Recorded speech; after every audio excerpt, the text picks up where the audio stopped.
is devoted to EU treaty reforms from Nice to Lisbon.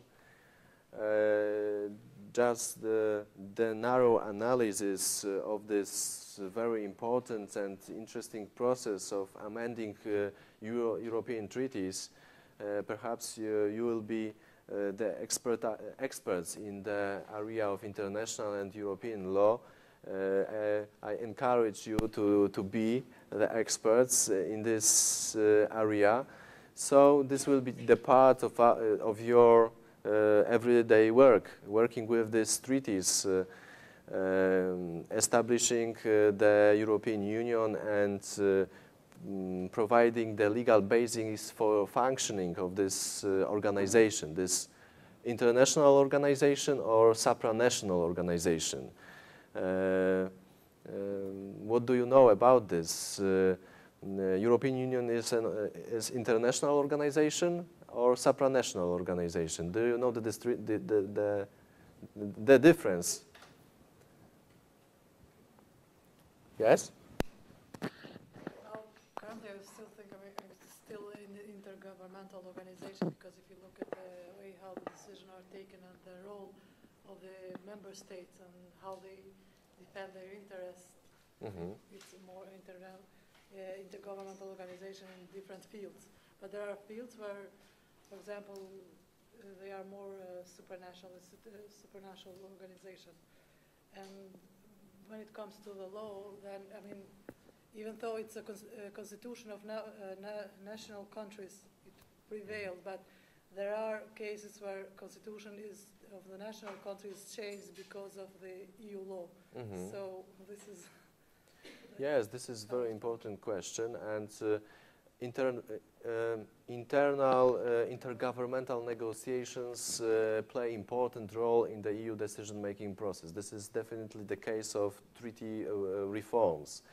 But the idea of supranational organization and supranational institution is that it creates the law that is binding for the citizens, and that possesses the direct influence and direct effect on the inhabitants and citizens of the European Union. And yes, we have some parts of the European Union that allow us to say that this is partly supranational institution, because we have European Commission, which should be without the national influences of the EU member states. It should be somehow independent. We have our commissioners to the European Commission, but they are not obliged to listen to national instructions, yes? And European Commission is in charge of legislative initiative in the process of EU decision-making process. Of course, we have the Council consisting of the ministers, and they possess the instructions from the states, but we have co-decision procedure nowadays. That is the basic procedure of taking decisions in the European Union, with the huge involvement of the European Parliament. And yes, as during the debate on the EU Service Directive, national interest played substantial role, but European Parliament represents the interests of ordinary citizens despite of national background. But it should be. It should represent. It is not always the case, but it should. So this is the idea of supranational organization. Intergovernmental organization is an organization that is not able to take decisions to create laws with direct effect. For example, NATO is intergovernmental organization, but European Union is something more. It possesses the institutions that are able to implement, to take a law that has direct effect. So there is methodology, yes, there is methodology of EU treaty reforms. the reform is permanent, even informal but permanent. Still, the discussion on the amendment of treaties take place. They are not present in media, despite of these intergovernmental negotiations, but this is permanent character of the EU treaty reforms, and that is why countries that joined the European Union in 2004-2007 are underrepresented in these discussions, because these discussions started in 50s, in 60s, and so on. That is why the new EU member states are the new participants in these discussions, in these negotiations, and they had no influence, impact on the from the very beginning of those negotiations. So once again, they are peripheral in this sense. Of course, intergovernmental negotiations are the most important for amending the reforms of the treaties, for creating new treaties. Supranational institutions as European Commission, Parliament only provide a service for those intergovernmental negotiations. Yes, you have many theories from the analysis of the process of European integration, analyzing the role of member states, the role of supranational institutions. We have liberal intergovernmentalism of Andrew Moravchik, which is the paradigm. You are preparing your PhD thesis, so you may use this paradigm analyzing the preferences of the actors, such as Commission, Parliament, EU member states. This is theory, maybe not interesting, but still there is great necessity to put it in the thesis. This theoretical background of your work is needed. So the substantial impact of EU member states is visible. European Commission is in fact is not in charge of taking these reforms. These reforms come from the EU member states, Germany, France, and so on. So the Treaty of Nice, this was the treaty, not new treaty, but the treaty amending the existing treaties of the European Union, consisting of the so-called Amsterdam leftovers, because the Treaty of Amsterdam did not prepare the European Union for the Eastern enlargement. Leaders wanted to prepare the Union for the Eastern enlargement. For example, creating additional places in the EU bodies for the representatives coming from the Eastern European states. This was viable public and political debate. How many seats, how many votes for them? Because finally it defined somehow the position of those countries in the European Union. So the Treaty of Nice was mainly set up by within the discussions between Germany and France.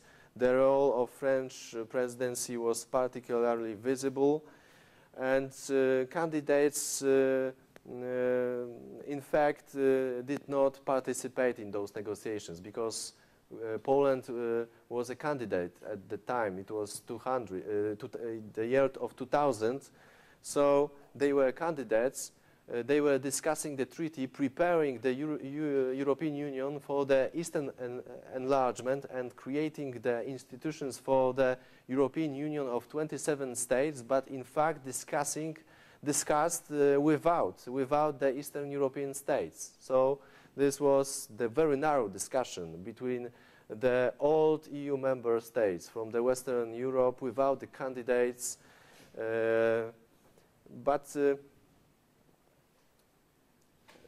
qualified majority voting was discussed. You know that there is, nowadays we have this Nice system of counting votes in the Council. The greatest states possess 29 votes 29 votes as France, Germany.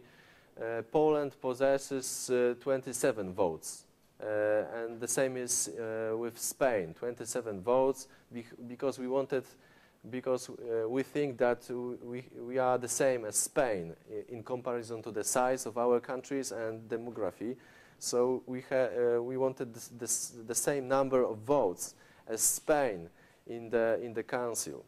And of course, the composition of Commission and Parliament.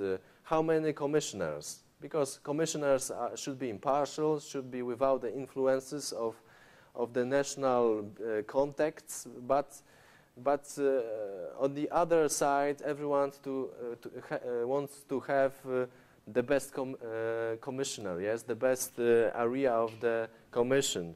Germans nowadays possess the commission for energy because they believe that this is very important if it comes to the national interest.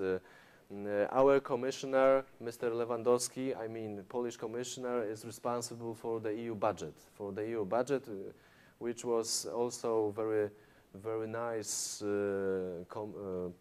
commission for us, taking charge of the European affairs related to the EU budget. And of course, EU Charter of Fundamental Rights, this Bill of Rights for the European Union, this cornerstone for our constitutional patriotism, defining our identity and providing additional service and additional rights, human rights for our citizens. After Lisbon Treaty, it is legally binding. Yes, at the time of the Nice Treaty, it was just political and public declaration. But after the Lisbon Treaty, nowadays it is legally binding. And we can stop and discuss the question of the relationship between the treaties, European treaties, and our constitutions. What do you think about this? What is the hierarchy between those acts? Constitutions of EU member states should be superior to the EU treaties or not? What do you think about this? Because we have constitutional courts analyzing the constitutionality of the treaties. They compare the treaties to the constitutions, yes? But what about the idea of creating the common legal sphere of European law? For this reason, the European law should be somehow superior even to the national constitutions of the EU member states. But what about the democratic legitimation? Because our constitution comes from referendums, come from the actions in our parliaments by our representatives, and the European treaties come from the closed diplomatic negotiations between the people without the democratic authorization. So, what should be the solution of this problem of democratic deficit in the European Union? Or maybe it is not the problem. What do you think about this? Yes.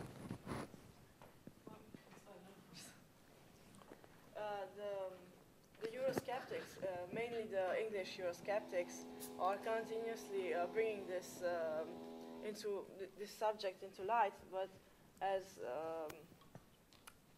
Mr. Barroso says, you know, when the people elect their representatives, they delegate their power to them. Mm-hmm. So this also means that they can take whatever decisions they want in the name of their people. So I think that this is not a problem of being legit or not, mm-hmm. because they all. But they are far away from us. They are far away from us. Yes, they are, and I also understand that there is a problem. For example, with the Parliament, Euro deputies, there is the problem that people do not go to these elections and they're not nearly as representative as they're supposed to be. I think that only 20% of the voters go to vote for them. So ultimately you end up having in the European Parliament really controversial figures like extremists or for example daughters of presidents and all kinds of people that are not exactly equipped to be there and do not have not even a close idea to what the European Union should be. But nevertheless, I think that this is the problem. This problem regards the citizens who do not actually want to give their vote. And this does not, under any circumstance, undermine their right to be there or to take decisions in the people's name. Yes. Well, I would say that if you want to have a stronger EU, then we need to have treaties that maybe supervey the national constitution then. But if you want we have a problem of the citizens or this deficit of democracy, I think this will be possible once we have a European Parliament which is very strong and in which the citizens believe.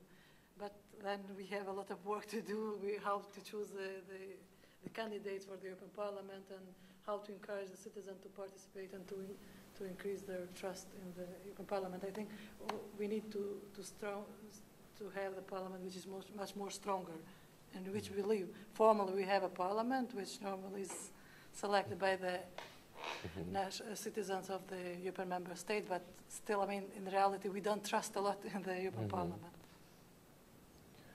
But the question of democracy in Europe stays, and the legitimation. What about the legitimation for Eurocrats, for European bureaucracy in Brussels? They possess huge impact on the EU decision-making process without the public authorization, I suppose. Yes, they are experts, they are well educated, better than most of our representatives, but this is the threat for our democracy, I suppose. This is autocratic regime coming into existence on our eyes. Do you think that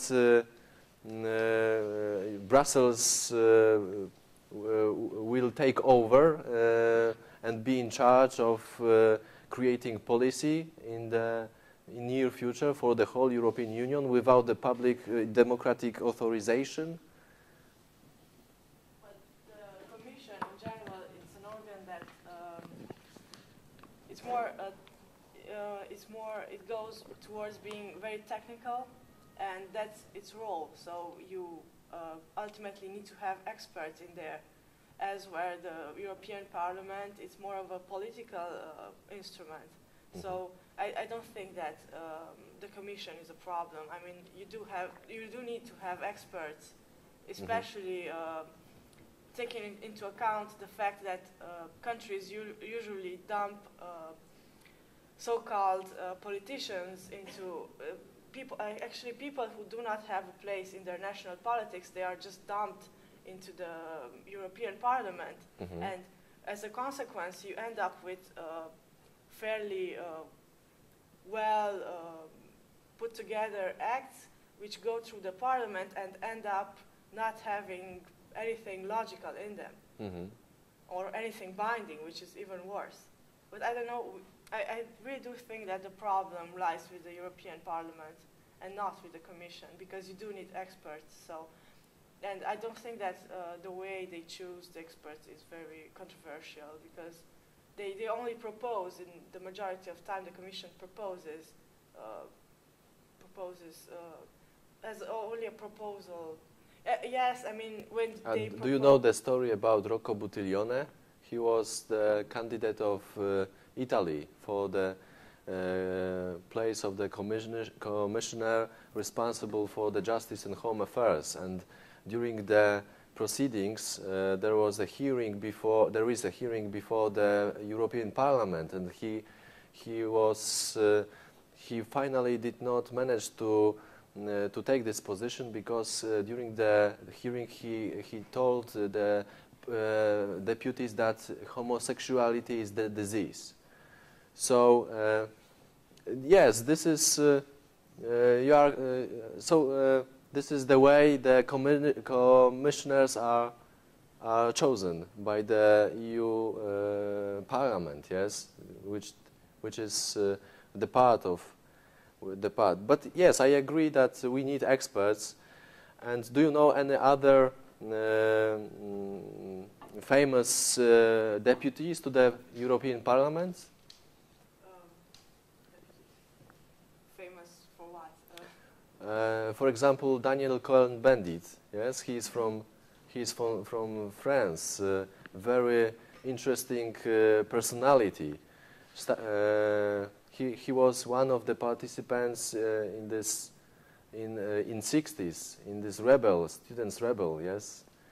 So yes, but still the question of democracy stays. And what about this relationship between the treaty and the constitution? In Poland, we had to change our constitution because of European law. This was the case of European arrest warrant. European arrest warrant, this special tool allowing to transfer criminals between the EU states. Yes, our constitution did not allow us to transfer our citizens to another European states, and we had to change it because of this European arrest warrant. And there was a famous ruling of the Polish Constitutional Tribunal on this.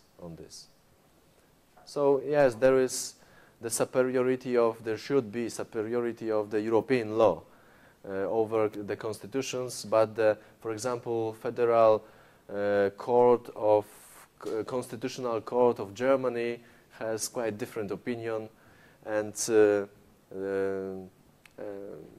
yes, this is very interesting to analyze the rulings of the constitutional tribunals of the EU member states dealing with the question of the relationship between European law and national law, especially for you as future lawyers, international lawyers.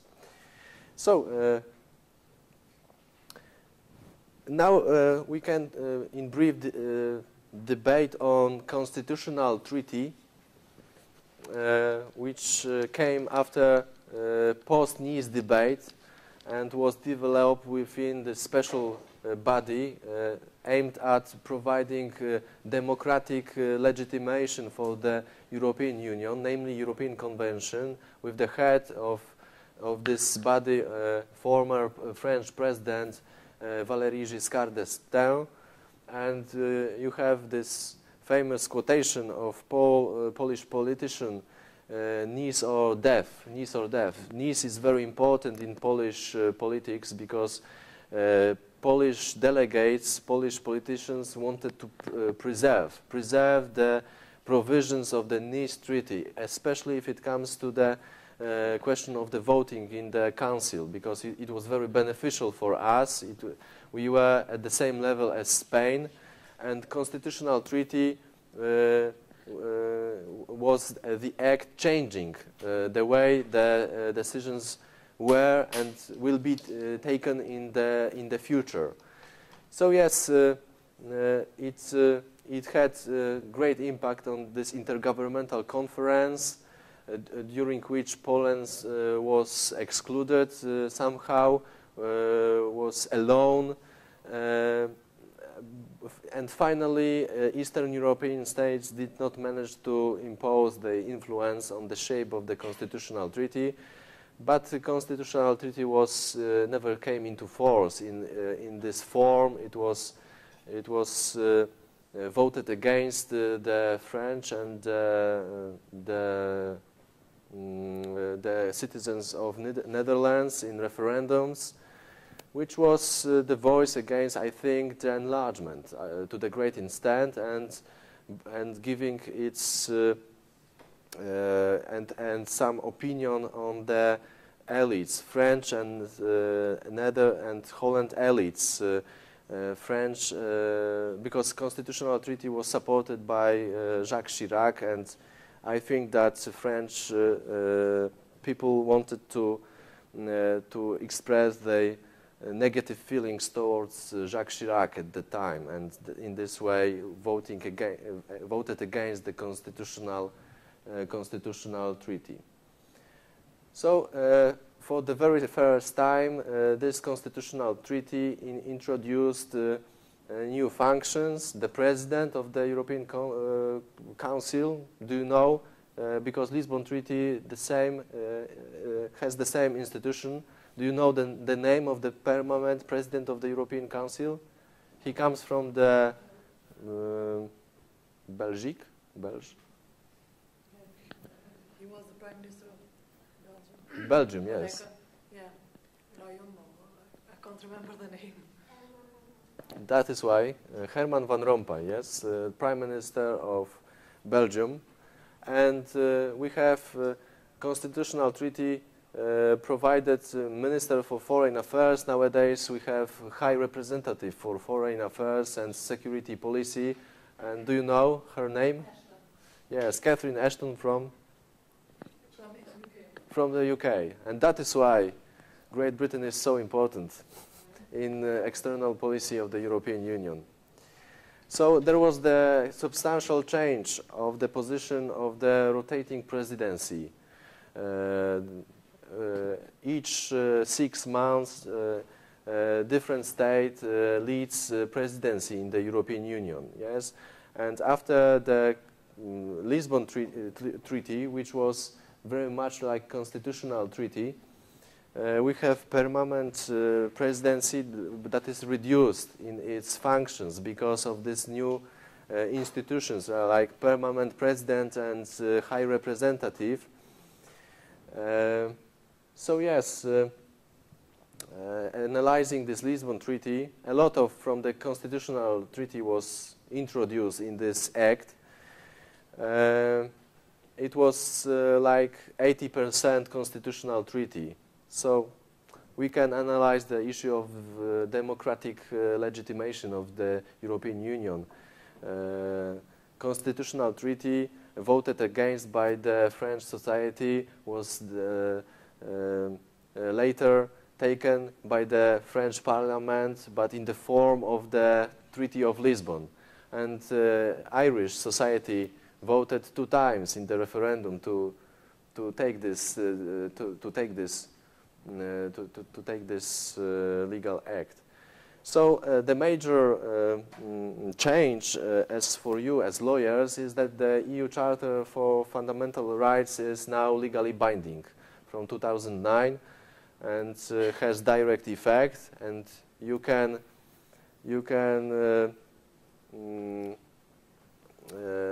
in your while dealing with internal and European institutions, you can use arguments and use provisions of the EU Charter of Fundamental Rights. Yes, but nowadays there are substantial discussions on the future amendments of the treaties, mainly to impose mechanism preventing the crisis in the future. But this is something we will discuss in the future. So yes, thank you very much. Do you have any comments, questions?